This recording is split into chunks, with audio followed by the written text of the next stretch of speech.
Shalom Yeshua, when the start of us all by giving all praise to Yahweh Hashem Yahushai, that belongs to the Apostle GMS, and honest you brothers that do the work in truth, while sincerity. In this one I'm going to be answering the question, how did the prophets die?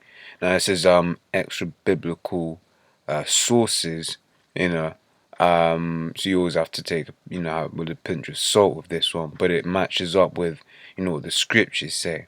So I'm just going to read this a few excerpts. This is Wikipedia page, Lives of the Prophets. Isaiah, said to be of Jerusalem, suffered martyrdom by being sawn in two by Manasseh, in agreement with the martyrdom of Isaiah, buried in a place usually identified by scholars as there.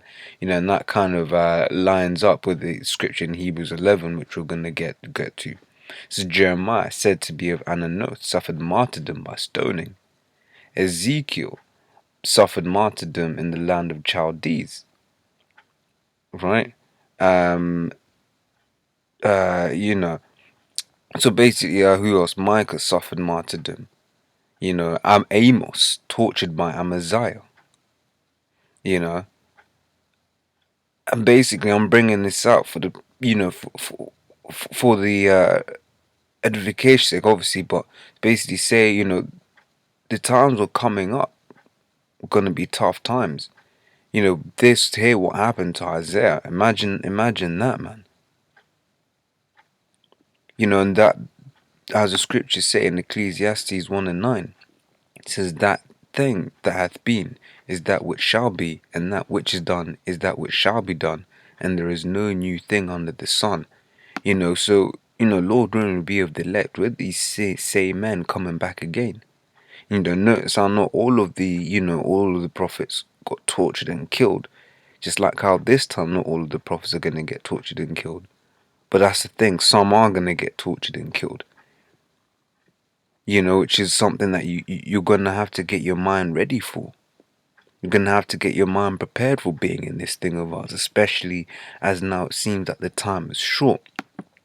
This is Matthew 23:37. It says, O Jerusalem, Jerusalem, thou that killest the prophets, and stonest them which are sent unto thee. Right? Because who killed the Lord? Yeah, it was them wicked Romans. But what did the Israelites in Rome say? It says, let his blood be upon us. And look at the way that the Lord was killed. We're not, the scriptures say that the servant is not greater than the master. If the Lord went through that, well, we're gonna have to go through. Right? This is Matthew 14:10. I'm just gonna try to keep it short. It says, and he sent and beheaded John in the prison. This is John the Baptist. And his head was brought in a charger and given to the damsel, and she brought it to her mother. So a bitch got John the Baptist beheaded, man.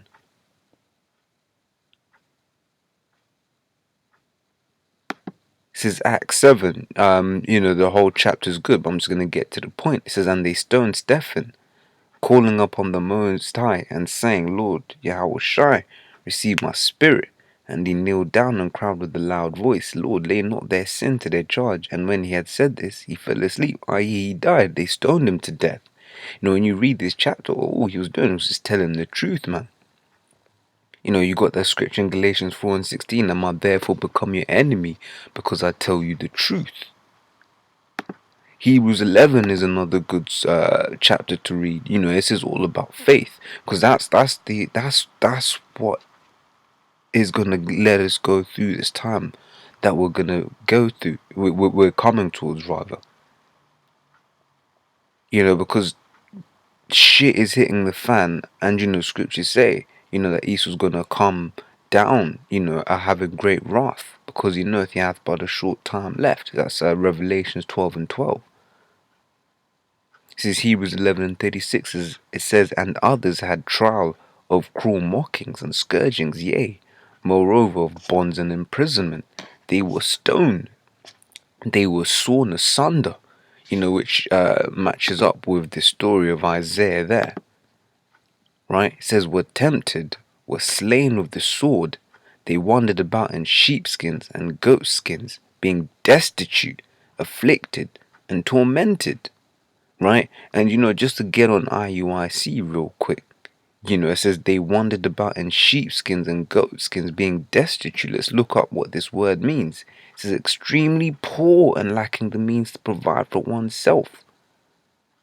Right, so what are these guys, getting on GMS for being bums? Really and truly, that's something. That's saying something about GMS. Because they said the prophets of old were like this, and the prophets of new are like this, which really and truly through the Spirit, they're the same prophets.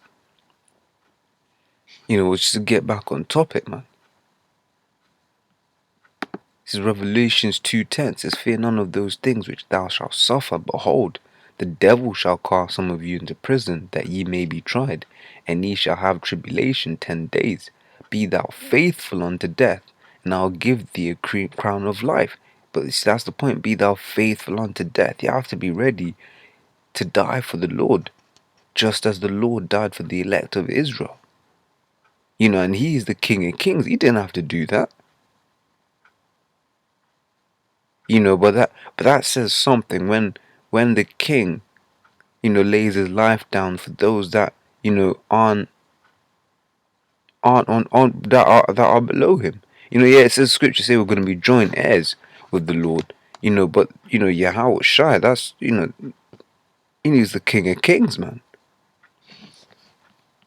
Right, so Revelations 28:4 says, and I saw thrones, and they that sat upon them, and judgment was given unto them. And I saw the souls of them that were beheaded for the witness of Yahweh Shai, and for the word of the Most High, and which had not worshipped the beast, neither his image, neither had received his mark upon their foreheads, on their hands. And they lived and reigned with Yahweh Shai 1,000 years. Because at the end of the day, man, FEMA are getting these guillotines and they're going to use them. Soon come, yesterday was 9/11. I was kind of hoping that there'll be a terrorist attack. Here in London, we're on GMT point, so there's still another 12 hours to go. But, and in all seriousness, like, that, shit is hitting the fan. And this is the time we're coming into, and he's going to start implementing that chip, that martial law, and he's going to get brothers on them guillotines, man. But what does the scripture say there? It says, and I saw them that were beheaded for the witness of Yahweh Shai. Right? And then but that's the thing. When we're doing this, man, there's a reward. There's a reward for what it is that we're doing. There's a reward for laying down your life for the Lord. This is 1 Thessalonians 4:16. It says, for the Lord himself shall ascend from heaven with a shout, with the voice of the archangel, and with the trump of the Most High, and the dead in Yahweh Shai shall rise first. So yeah, you may get your head chopped off, but that's that's just a technical difficulty for a few days, a few hours or however long it is from that instance to when the Lord comes back. Because at the end of the day, man, this flesh is of no use. When you read 1 Corinthians the 15th chapter, it says, in a moment, in a twinkling of an eye, we shall be changed. So we're gonna, Lord willing, with the elect, we're gonna drop these bodies. So, if this flesh has to die, so that the spirit can live and get a new body, then it's worth it. Whatever we go through is worth it in this truth. Scriptures talk of a light affliction, because what we're going through, you may be tortured for a day, or a week, or a month, a year, but in the grand scheme of things, what is a year in comparison to eternity? So with that one, I'm just gonna close it up here, man.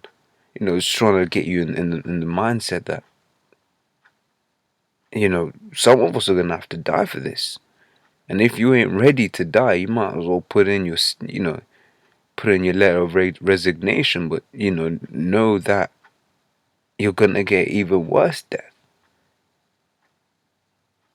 So that I'm gonna say shalom.